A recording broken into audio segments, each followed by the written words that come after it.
Hello, Brovs. We got a request to read this book, Glenda by Janice May Udry, illustrated by Marc Simont.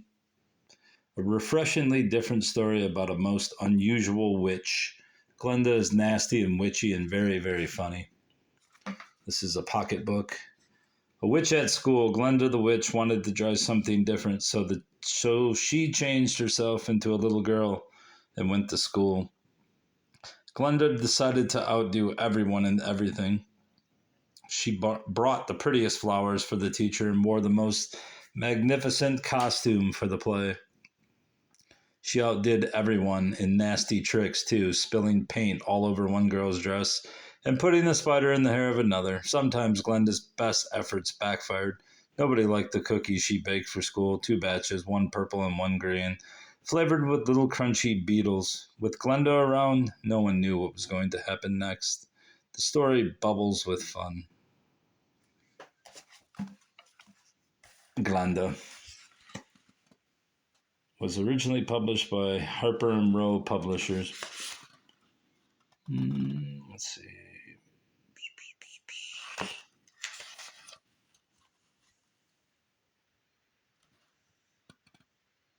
An Archway paperback, pocket books, pictures by Marc Simont.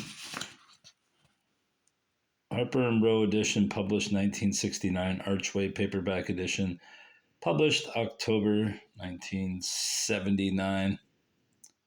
Or is it 78?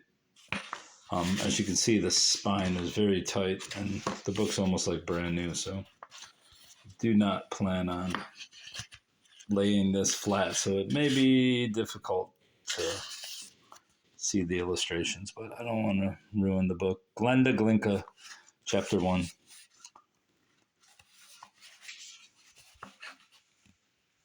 Like most witches, Glenda Glinka could change herself into almost anything she wanted to be. She had recently been a rabbit, a bear, a snake, and an umbrella. Changing herself was her favorite amusement. Her hobby, you might say. Although Glenda Glinka often used magic, no one had ever caught her using it. She was too clever a witch for that. But there came a day when she sat drumming her fingers, unable to decide what she would like to be. Nothing she thought of seemed right. A chicken? A peacock? A snail? A fairy godmother? A parrot? A pillow? No, none of those things. She had already been most of them. Glenda became so restless and fidgety that she took a walk into town. It happened that she was passing a school just as the children came streaming out at the end of the day. Glenda watched them. She had turned herself into a shadow because she knew that some children were afraid of witches, and she didn't want any yelling that day. The boys and girls came out the doors, chattering and calling to each other. Some of them got onto school buses. Some of them started walking or running down the street under the bright blue September sky. Glenda watched the little girls especially. If she had ever been a little girl herself, it was so long ago that she couldn't remember it. She noticed their bright colored dresses and sweaters and socks. I wonder what it's like in there, in the school. What do they do all day? What did they talk about? Glenda watched until the last little girl had run out the door, and galloped down the walk and around the corner. In a little while, some of the teachers came out. None of them ran, but Glenda was still thinking about the little girls. I'll bet that's fun, being a little girl and going to school.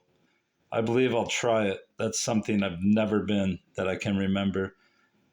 I'll concentrate on that tonight, and tomorrow I'll be here wearing the prettiest dress of all.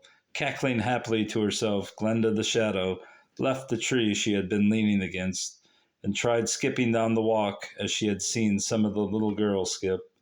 No one was around to see that long, thin shadow skip by itself around the corner. How many chapters are there? Probably could finish the whole thing in 30 minutes, but I don't know. 1 chapter per minute or 4 minutes?